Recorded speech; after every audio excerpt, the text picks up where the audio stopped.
शहजादी अलीना एक शफाफ क्रिस्टल महल में रहती थी। वो निहायत खूबसूरत, मेहरबान और दानिशमंद थी। उसकी सल्तनत में हर तरफ खुशहाली थी, लेकिन उसका दिल हमेशा किसी अनोखी महम की तलाश में रहता। एक दिन वो महल के बाग में सैर कर रही थी जब उसे एक पुराना सुनहरी दरवाजा नजर आया जो पहले कभी नहीं देखा था। जैसे ही उसने दरवाजा खोला, वो एक जादुई दुनिया में पहुंच गई जहां सब कुछ चमक रहा था। दरख्त बातें करते थे। वहां उसे एक खूबसूरत मगर उदास यूनिकॉर्न मिला जो अपना रास्ता भूल चुका था।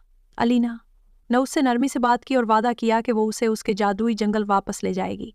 रास्ते में उन्होंने कई रुकावटों का सामना किया, मगर अलीना की हिम्मत और दानिशमंदी से सब आसान हो गया।